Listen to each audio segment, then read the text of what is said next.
Halo, assalamualaikum warahmatullahi wabarakatuh. Selamat pagi, salam sahabat sekalian. Eh, Pada pagi hari ini berjumpa lagi bersama saya Nasaruddin Sililudi.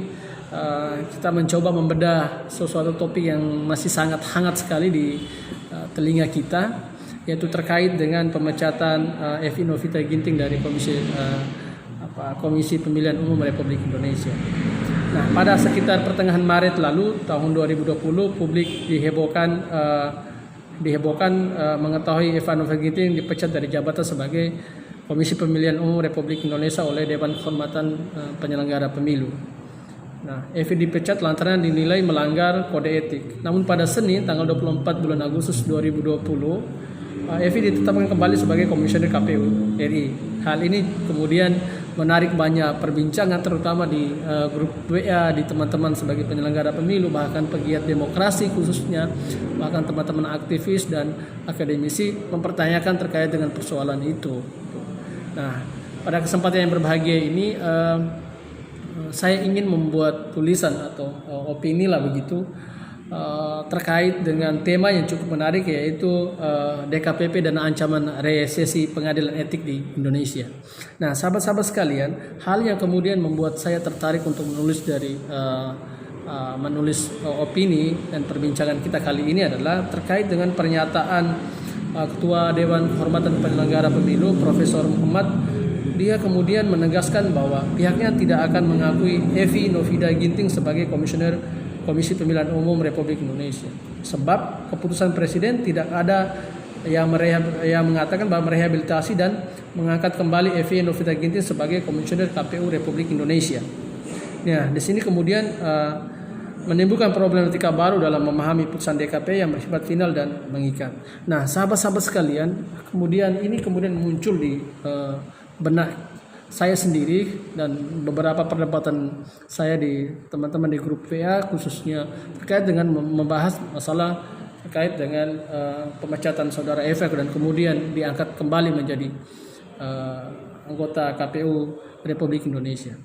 Nah, sahabat-sahabat sekalian, kalau kita menggunakan penafsiran atau tafsir hukum dan tafsir etik atau analogika hukum atau analogika etik, maka kita akan mempertemukan antara dua hal yang berbeda, yaitu terkait dengan penafsiran hukum dan penafsiran etiknya. Dalam persoalan kasus Evi Novita Ginting ini, maka ketika kita melihat perbedaan antara melanggar hukum dan melanggar etik, maka pertimbangan dalam etik itu dasarnya selalu rasionalitas yang melulu dipimpin oleh akal budi. Dalam bahasa filsafat, rasio sebagai akal budi, karena akal mengandung budi. Sementara dalam kacamata hukum tidak punya pertimbangan tersebut. Nah, karena hukum hanya mengenal pertimbangan yuridisnya.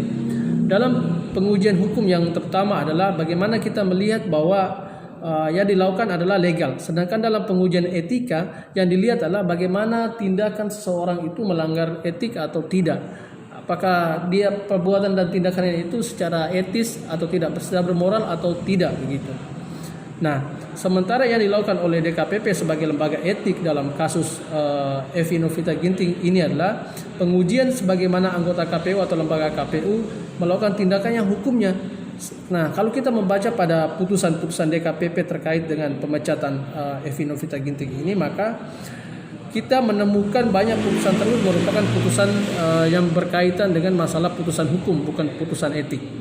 Nah, maka di sini kemudian persoalan yang kita hadapi di sini, maka ketika kita melihat jika DKPP ini ingin berbicara dalam konteks hukum, mestinya DKPP memahami bahwa MK adalah pengadilan tertinggi dalam sengketa hasil pemilu, karena seharusnya hanya menjalankan putusan MK tanpa harus ditafsirkan sekali berbeda, karena pada dasarnya MK adalah pemutus tertinggi dalam perselisihan hasil pemilu. Harusnya jika sudah selesai di MK, maka tidak ada lagi lembaga yang berwenang untuk mengadili kembali atau memberikan penilaian terhadap putusan MK tersebut. Artinya final dan mengikat. Nah, saya kemudian adalah apakah DKPP kemudian melakukan abuse of power. Nah, kalau saya boleh meminjam guru besar hukum pidana Fakultas Hukum Edi Hirait mengatakan bahwa putusan DKPP tersebut tidak berdasarkan atas hukum, bahkan cenderung abuse of power. Berdasarkan kasus posisi, permasalahan yuridis dan analis yuridis di atas, kesimpulannya adalah bahwa putusan DKPP nomor 317 tidak berdasarkan atas hukum, bahkan cenderung abuse of power. Mari kita lihat teman-teman sekalian. Pengadu dalam kasus nomor 317 DKPP yang diputuskan oleh DKPP sebelumnya telah mencabut aduan dalam sidangan terbuka Majelis DKPP tanggal 13 November 2019. Untuk itu seharusnya sidang Majelis DKPP tidak lagi bisa dilanjutkan. Ada beberapa alasan yang kemudian memperkuat argumentasi kenapa aduan nomor 317 ke DKPP itu kemudian layak untuk tidak dilanjutkan. Alasan yang pertama adalah dalam hukum acara berlaku postulat judex ne procedat ex officio, yang berarti di mana tidak ada penggugat, di sana tidak ada hakim. Postulat tersebut mengandung makna bahwa hakim hanya bersifat pasif atas pengaduan atau gugatan. Dengan demikian ketika pengadu telah mencabut aduan, maka perkara harus dihentikan. Nah, kedua, terkait dengan pembuktian. Pasal 31 ayat 4 Peraturan DKPP nomor 2 tahun 2009 menyatakan bahwa persidangan DKPP diantaranya mendengarkan keterangan pengadu. Landasan filosofi keterangan ini menunjukkan pada postulat acreo incobet probatio, artinya siapa yang mendalilkan dialah yang wajib untuk membuktikan. Pembuktian oleh pengadu adalah causa prima. Diperiksanya aduan lebih lanjut. Ketika aduan telah dicabut secara mutatis mutandis, tidak ada lagi dalil yang seharusnya dibuktikan pengadu, maka dengan sendirinya pemeriksaan perkara tidak lagi dilanjutkan. Alasan ketiga adalah argumentasi yang ketiga yang kemudian ingin saya sampaikan bahwa masih berkaitan dengan pembuktian. Dalam perkara selain kasus pidana mengenal hierarki alat bukti, bila merujuk pasal 31 ayat 3 Peraturan DKPP nomor 2 tahun 2019, legal standing dalam keterangan pengadu diletakkan paling atas. Artinya keterangan pengadu menempati hierarki teratas untuk membuktikan dalil-dalil yang ingin diungkapkan. Dengan demikian maka ketika pengadu mencabut aduan, maka pembuktian lebih lanjut terhadap perkara quo tidak dapat lagi dilanjutkan. Dalam hukum acara juga selalu mengatur hal ikhwal pembuktian yang bersifat rig dan tidak dapat disampingkan. Oleh sebab itu, hukum acara lebih menitik beratkan pada keadilan prosedural dan bukan keadilan substansial. Ketentuan pasal 19 Peraturan DKPP nomor 3 tahun 2007 menyatakan bahwa tidak terikat atas aduan atau laporan yang telah dicabut bersifat multitafsir dalam hal pengaduan dan atau laporan yang telah dicatat dalam berita acara. Verifikasi materi dicabut oleh pengadu atau pelapor. DKPP tidak terikat dengan pencabutan pengaduan atau laporan. Nah, teman-teman sekalian, jika terjadi multitafsir harusnya dikembalikan kepada adegium expetio firman regulam, di mana penafsirannya tidak boleh merugikan pihak yang terdampak dari suatu putusan. Selain itu, dalam beberapa kasus DKPP selalu menghentikan perkara di mana pengadu telah mencabut aduan.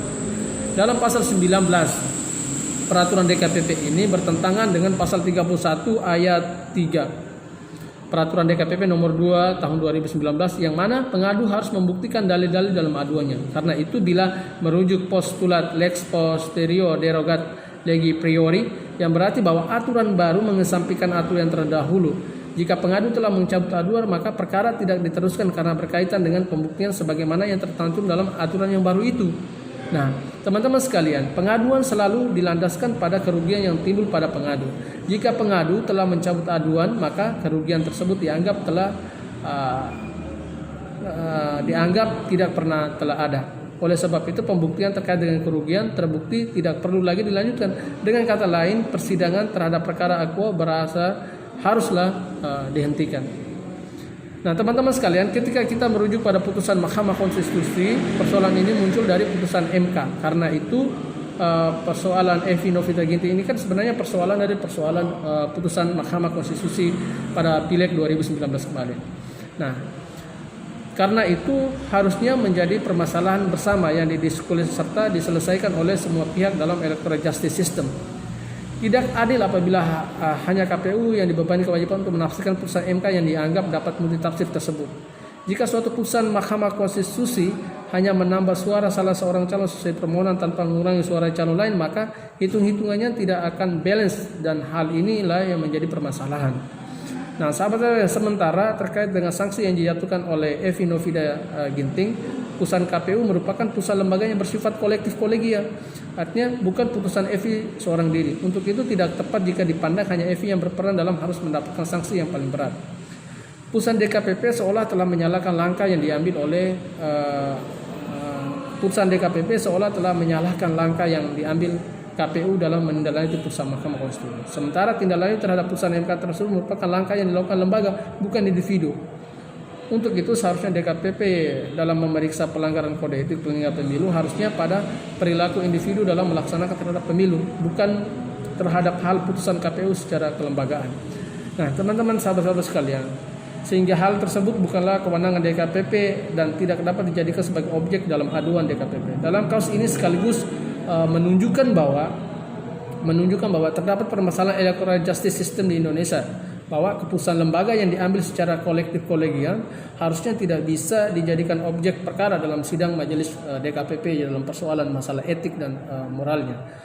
Demikian begitu sahabat sekalian dalam ulasan singkat saya, mudah-mudahan bermanfaat untuk kita sebagai langkah perbaikan electoral system justice kita di Indonesia, khususnya sebagai penyelenggara pemilu dan pegiat demokrasi di Indonesia. Mudah-mudahan ke depan ini akan penataan sekadar kelembagaan ini akan lebih menjadi baik untuk pertumbuhan demokrasi yang lebih baik di Republik ini. Demikian sahabat sekalian, assalamualaikum warahmatullahi wabarakatuh.